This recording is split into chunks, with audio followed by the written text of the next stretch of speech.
I'm Courtney Rowland, Mark Paxwaters, and Jamie McCoy here for the F Word Meaning Football podcast as the Aggies head into play host Florida, 11 a.m. on Saturday. Guys, you guys were just going back and forth before we started this about the offense. What are your thoughts? Go ahead, man. Well, I like for starters, I like what I saw out of Connor, especially at the beginning of the game. He seemed to come out, fire off. He was hitting the downfield throws. He seemed to be speeding Jimbo up, which is one of the things that I think is going to help us play better as an offense. Is just no longer thinking. You just play and react. And then Achane had a great day. I feel like the tight ends did a good job getting involved. I think it all comes to fruition if Connor. He's a freshman who had freshman moments, and I think as he progresses this season with him getting the nod to start the rest of the games, I think he's going to progressively get better as far as right there in the second half. He started having some just errant throws where the guy might be open. It wasn't going to get us a first down, but he may have just missed the guy completely. So I'm hoping that we lose the freshman jitters and he starts to show us why he got that 5-star nod and what he's going to lead us to in the future. Yeah, I can't argue with much of that. I mean, I really like the fact that, that he kept it pretty simple for the most part. He got the ball, one read. If it's there, it was gone. And it sure looked good because there was a lot of RPMs on that sucker. So, I really like seeing that. I like, how they used Achane. It's, they just got to iron out some more issues, and be nice if they could get one more receiver involved. And, maybe that'll come with time. But, for a true freshman, we've seen a lot of them, Kyle Allen, Kyler Murray, those guys struggled, their first time out throwing the ball. Not so much with Connor Weigman. Earlier, it's talking about the offense. Mark and I were talking about rumblings of a new offensive coordinator.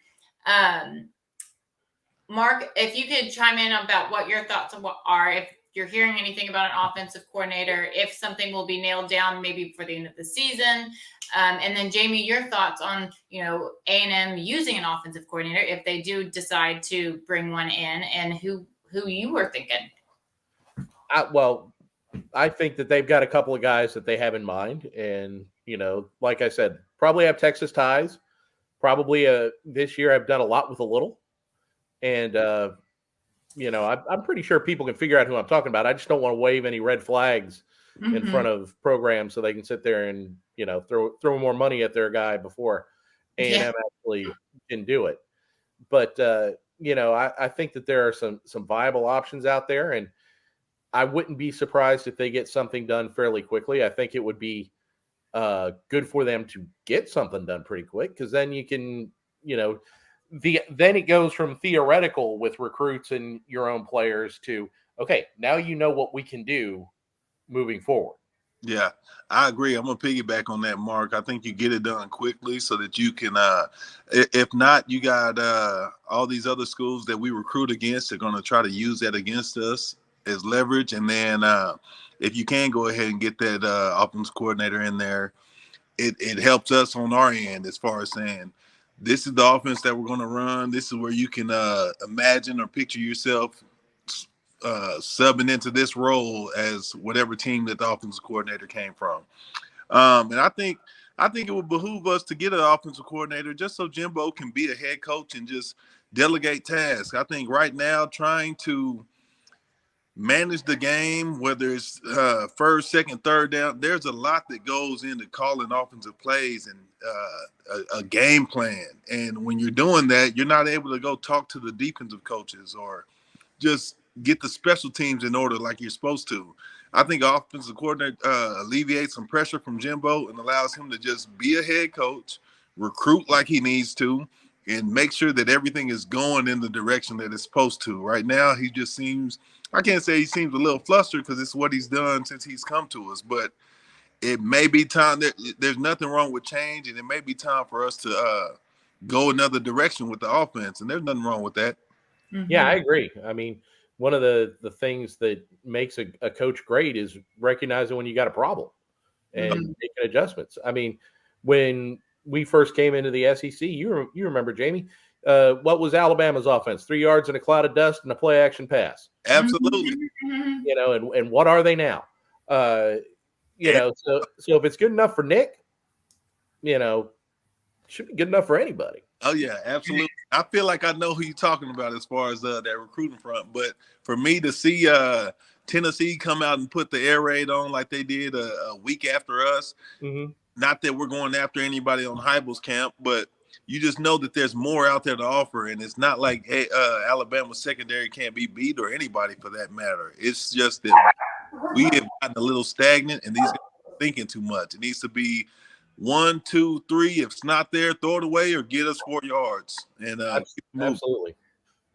The way that you guys are both talking about, A&M probably shifting to an OC and how it would behoove them and what they could do and what it would allow Jimbo to do. How do you think this will play an impact on the recruiting front? Well, it depends on how fast you move. Mhm. If you get it done quickly, like you and I were saying earlier, you're going to have Hakeem Williams in there the weekend before early signing. And if you can sit there and like Jamie said, you can take the previous offense and say, this is your role in this offense now, that these guys get an understanding of what's coming for them, what's expected. Then you've got a selling point. But if you're a little slow, then you're going to have a problem. You're not going to be able to flip these guys because one, they're not going to want to play in this offense, and two, the amount of uncertainty makes things even worse. I mean, if option one is sticking with what you got and option two, you don't know, then why would you go with that? You're going to go somewhere else. Yeah. So, the sooner the better. Yeah, these young guys, they're at the house and they got a million people in their ears saying, man, you need to go here. You need to go here. You might even have a parent with an allegiance to another school. So more importantly than anything, you got to see yourself fitting in somewhere. What do I do well? And how is this coach going to use me well or use me properly? Right now with our offense, the way it is, a kid could see himself here if he was an Ananias or Achane. But if you're an elite down the field receiver, there's not too many times. We had a few this past couple games, and I hope that we do it in the future. But there's not too many times early on this season where you see yourself catching a post or a fade or a 40, 50-yard touchdown. And that's what these guys want to do. We live in the day and age of the highlight reel, TikTok. You trying to get your film up. You got to have something to show and something to stamp on you. So, yeah, like you said, get it done quickly as possible. I mean, season's over. I love for it to be done that night by midnight, but I know that's probably not the case. But I'd say no more than 2 weeks. You got to get this thing done so that guy gets in, and in the off season we're able to start implementing new stuff instead of still being on the search and just kind of going with default plays in the off season. Right. No more 7-yard outs. That gets tiring. I think Jamie absolutely nailed it. These guys are looking for, I wouldn't say immediate gratification, but hey, they want their catches, they want their yards, and they want to get it as quickly as possible. And the current system just isn't allowing for that, so you have to adjust accordingly. Right. So Jamie, coming from a recruit's perspective, go back to when you were a recruit, seeing all of those young guys out there for A&M, is that a positive? Is that? I absolutely think it's a positive. Back in my era, we had Francione, and not to say that the freshmen couldn't get on the field and play early, it was just few and far in between. I remember Howard got to get out there.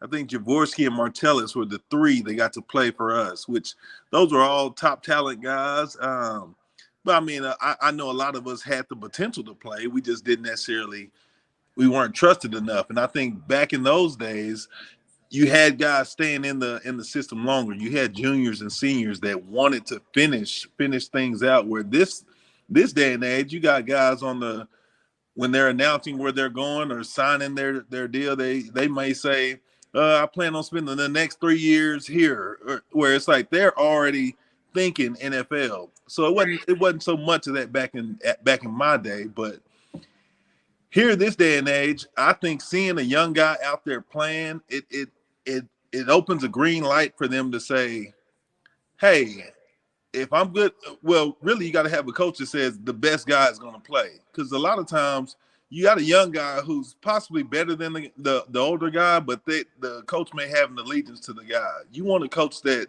hey, we are about winning, and who's going to give me the best chance to get a W at the end of the day.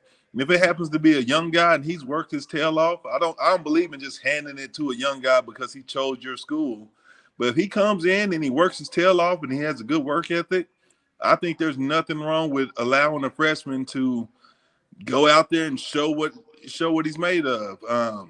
Obviously, you've got so many days in training camp and whatnot, but that's 20 some odd practices. If you can impress the coaches and the teammates of your peers and whatnot, nothing wrong with getting the early hand raise to get in the game. And I think having guys go in the game early, it's nothing to hurt your program. It only says to the guys, hey, if you're good, you play, you commit to us, you got a chance to get on this field.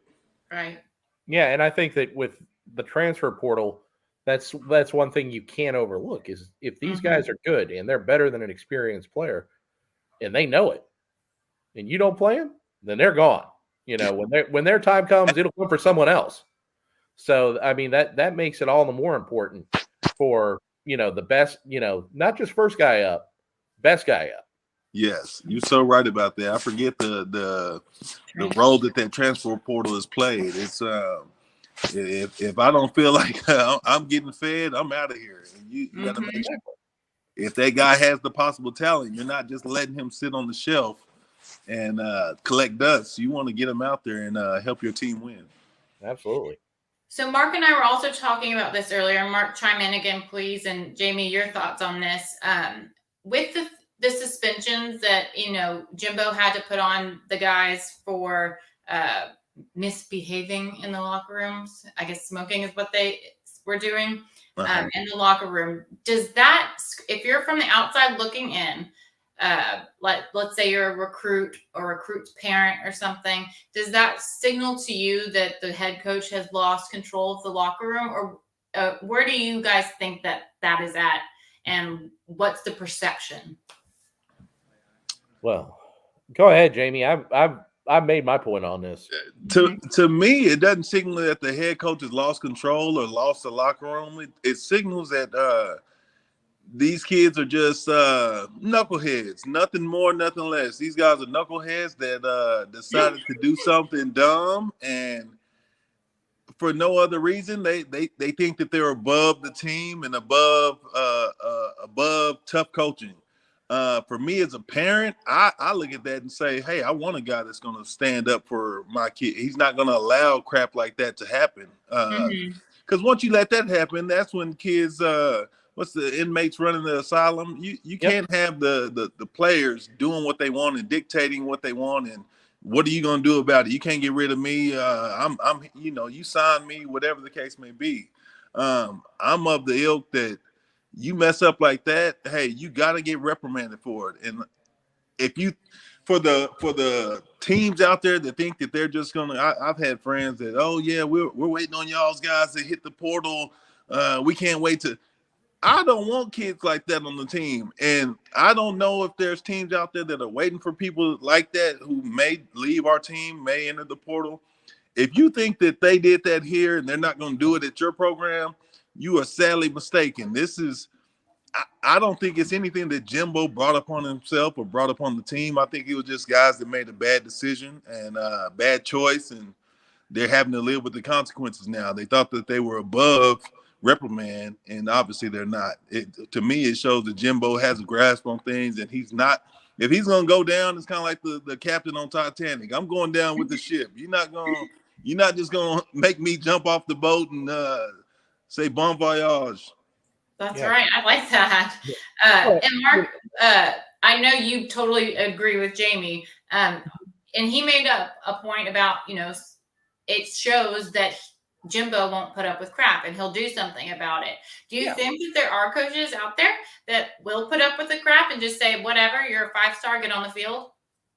I'm going to go back to what I said before. Luther Burton punched 3 Tennessee fans and did not get suspended. Mm-hmm. So yes, the answer is pretty obvious.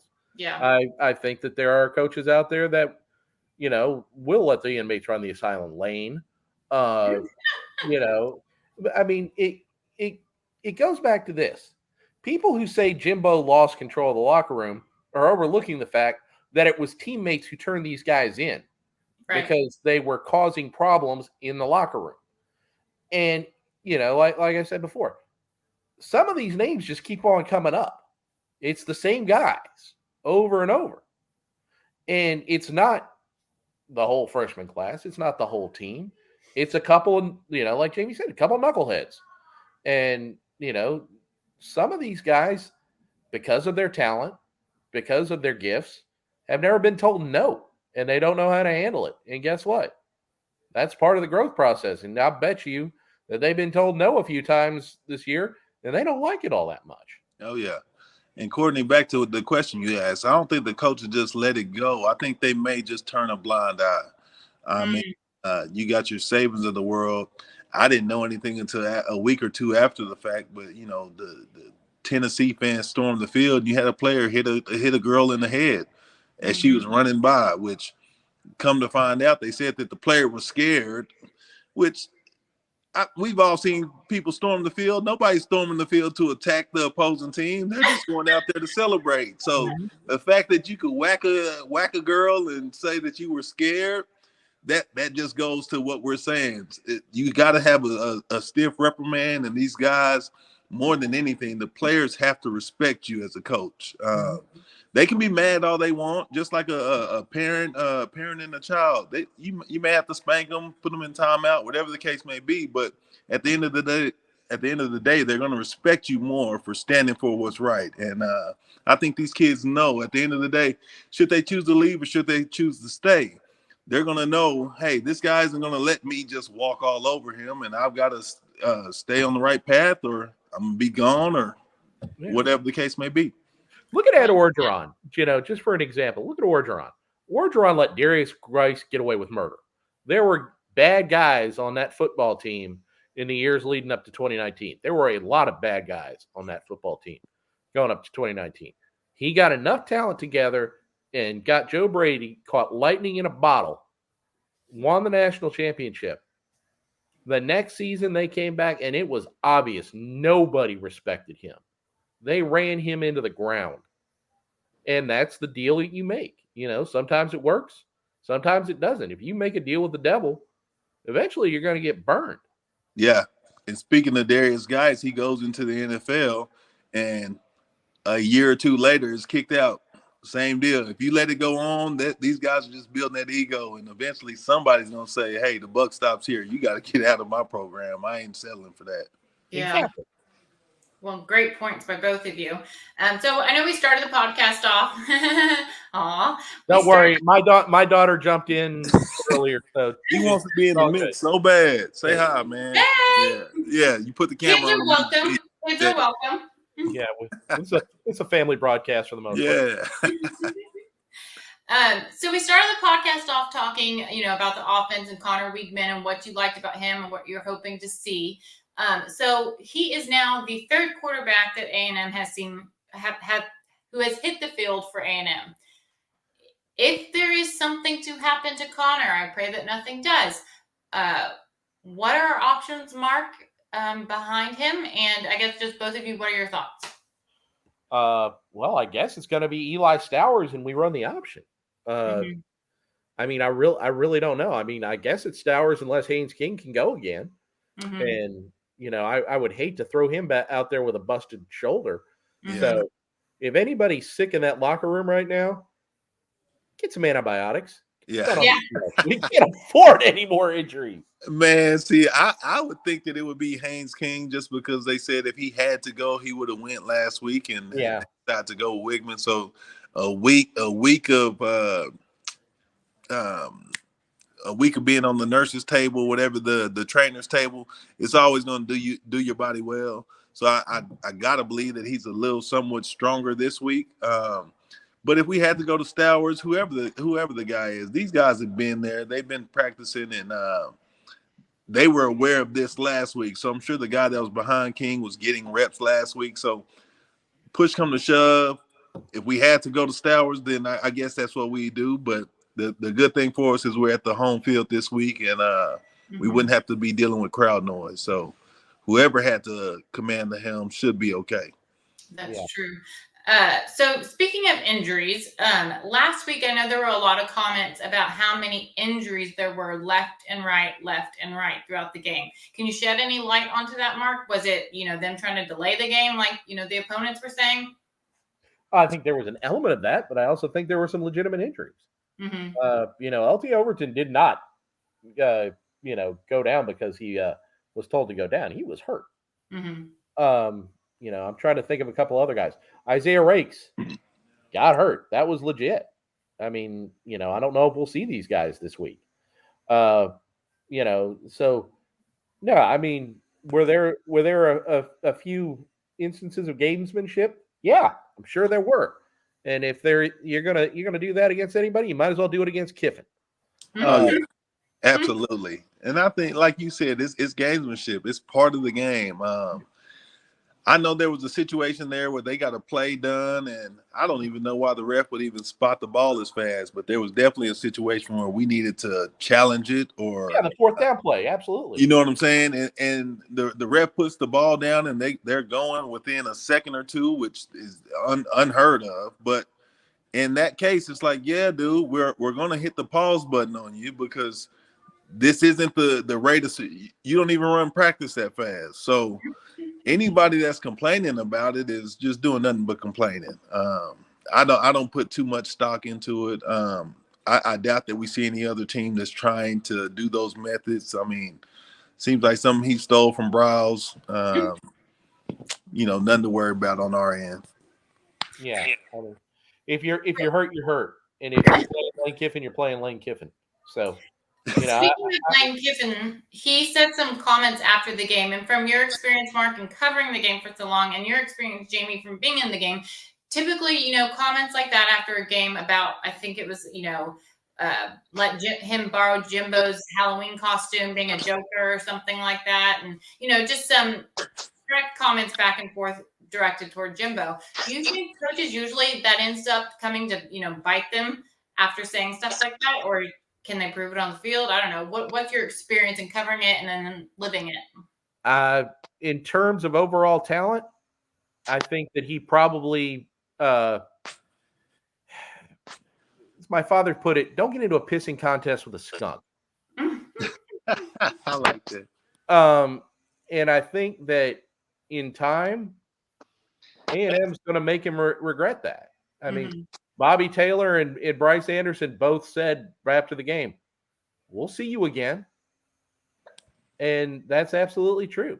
And you telling me that Ole Miss is going to be really excited to see A&M when all these guys are a bunch of juniors? Right. I doubt it very strongly. So, Lane has a history of being a jerk. He has a history of being unprofessional. Some people find it cute and endearing. I think he's a moron. Now, I say moron. He's an extremely talented offensive mind. But this is also a guy who went into bars in Tuscaloosa claiming his name was Joey Freshwater. So, we're not talking about a rocket scientist when it comes to non-football related things.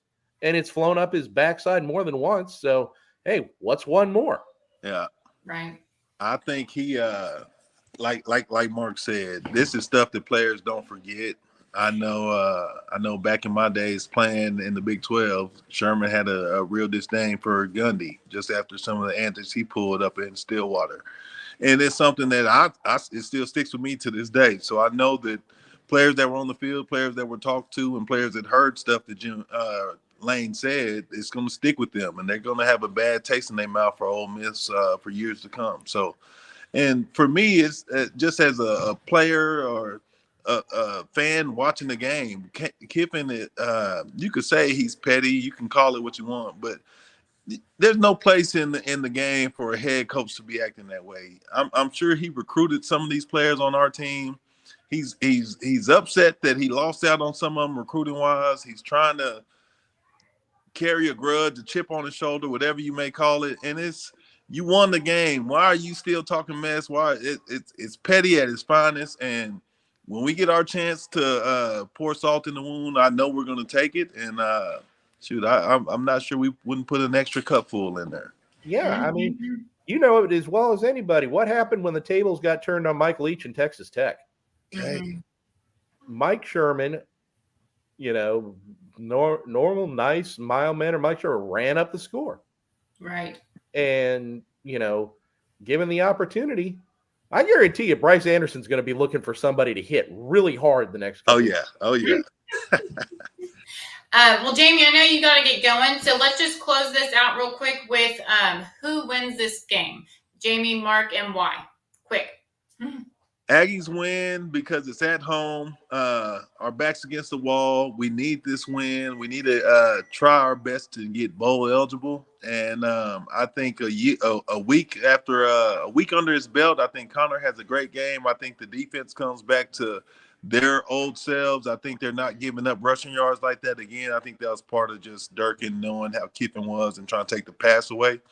So I think the Aggies win. I say we win by 10. Okay. I think if everybody's healthy, the Aggies win. I mean, just looking at the numbers, you know, like I said earlier, A&M's offense has gone from awful to bad. Florida's defense has gone from awful to awful. They haven't moved. You know, dead last in third down conversion defense, 118th against the run, 117th overall. They're just bad. You know, they can run, but they can't really throw. So that limits their ability to kind of stretch the field, I think. So, yeah, I mean, if Weigman's out there, then, you know, I don't see any reason that the Aggies shouldn't win. Weigman and stopping that run, and I agree. Well, let's go Astros. Amen. Let's go. Hey, and don't mess with Mattress Mac. Oh, that's right. That's what happens. Yeah. I love it. I know there's so many funny memes out there right now. Oh yeah. That is great. Okay, well, Jamie, we appreciate it so much. Thank you for hopping on, because I know you've been running around picking up kids and all that. Oh yeah. Thank you guys for having me. It's always a pleasure. Whenever y'all need me, y'all just give me a ring. Will do. Thanks, man. You. All right. Mark, See you better. guys.